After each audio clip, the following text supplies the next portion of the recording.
আসসালামু আলাইকুম প্রিয় বন্ধুরা। তো ইতিমধ্যে আপনারা দেখতে পাচ্ছেন আমি সিলিন্ডার ফিটিংস করেছি। এই যে দেখুন লোগো আছে, এখান দিয়ে লেখা আছে রয়্যাল গোল্ড বা যে কোনো কোম্পানির একটি সিলিন্ডারের সাইটে লেখা থাকে। তো এই লেখাটি আপনারা ফ্লাই হুইলের দিকে দিয়ে দেবেন যাতে এটা উল্টো না হয়ে যায়। এটা উল্টো হয়ে গেলে আপনার যে ফুস ফাইভ আছে যেগুলা, ওগুলা ফেটে যাবে, বসবে না। তো এভাবেই সিলিন্ডার ফিটিংস করতে হয়। তো এই ইঞ্জিনের প্রথম পার্ট আমি আপনাদেরকে দিয়েছিলাম। তো এখানে দেখুন এই যে কানেক্টিং ক্যাপের মধ্যে আছে আপনার উপরের অংশের লেখা আছে, এই লেখা অংশটি আপনি উপরের দিকে দিয়ে সুন্দরভাবে নাটগুলো বসিয়ে দেবেন। বসিয়ে দিয়ে এখানে ভালো করে দুটি নাট সমান সমান করে টাইট করে নেবেন। এত বেশি দেওয়াতে গিয়ে আপনারা আবার ছিঁড়ে নেবেন না, এটাও আপনাদেরকে বলে দিচ্ছি। তো এই ইঞ্জিনটির দ্বিতীয় পার্ট আজকে আমরা এই ইঞ্জিনটি ফিটিংস করব।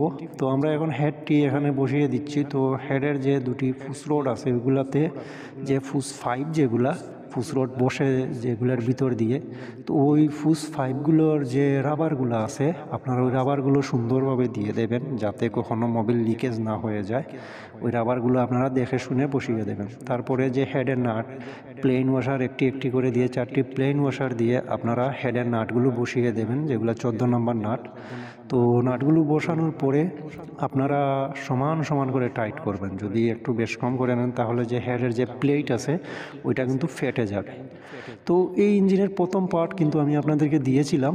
তো যারা আপনারা দেখেন নাই অবশ্যই দেখে নেবেন, আমার পেজে এবং ইউটিউবে দেওয়া আছে। আর ইতিমধ্যে যারা পেজ থেকে দেখেছেন আপনাদেরকে একটা বিষয় বলবো, আমার একটা ইউটিউব চ্যানেল আছে যেখানে অনেক অনেক ভিডিও দেওয়া। তো আপনাদের কাছে একটাই অনুরোধ, আমার এই পেজের অ্যাবাউট সেকশনে আমার এই ইউটিউব চ্যানেলের লিঙ্ক দেওয়া আছে। আপনারা যারা আমাকে ভালোবাসেন অবশ্যই গিয়ে চ্যানেলটি সাবস্ক্রাইব করে ভিডিওগুলো দেখবেন, ওখানে ফুল ভিডিও সবগুলোই দেওয়া আছে। তো আমি ফুসরড বসিয়ে দিয়েছি। এখন আমি এখানে আমাদের যে রকার সেট আছে ওইটা বসিয়ে দেবো। তো রকার আর্মের এখানে মাঝখানে একটা গর্ত আছে, ওইটা মিলিয়ে আমরা এখানে আমাদের যে স্টার নাটটি বসাতে হয়, না হলে কিন্তু ঢুকবে না। তো আমরা এখানে রকার সেটটি বসিয়ে দিয়েছি। তো অনেকে কি করেন, অনেক সময় হেড ফিটিংসের পরে আপনারা দেখেন যে কম্বেশন নই, যে কম্বেশন চলে মানে দেখা ইচ্ছেই না, এরকম অবস্থা। এটা যদি রকার সেট লাগানোর আগে আপনারা দেখেন যে অনেক অনেক ইঞ্জিনে কম্বেশন দেখায় না, রকার সেট বসানোর পরে কিন্তু কম্বেশন দেখায়। তো এখন আমরা রকার বাটি লাগিয়ে নিচ্ছি। এখানে রকার বাটি লাগানোর পরে আমরা যে এখানে লিভার স্প্রিং লিভার বসাবো ওটা সুন্দর করে সেটিংস করে দিতে হবে, দিয়ে আমরা ইঞ্জিনটি স্টার্ট করব, আপনাদেরকে দেখাবো। তো এই ইঞ্জিনের রুটটি ছিল আপনার রিং দিয়েছি এক সেট, আর যে পিস্টন পিনের যে বুশ ভেঙে গেছিলো ওইটাও কাজ করে লাগিয়ে দিয়েছি। তো এখন আমরা এটা ফিটিংস করে আমরা ইঞ্জিনটি আজকে কমপ্লিট করেছি। তো এখানে বেশি সময়ের কাজ ছিল না, তো অল্প সময়ের ভিতরেই এটা ঠিক হয়ে গেছে। তো এখন আমরা লিভার স্প্রিং সহ সব কিছু বসিয়ে দিয়ে আমরা এটা টাইট করে ইঞ্জিনটি স্টার্ট করে নেব।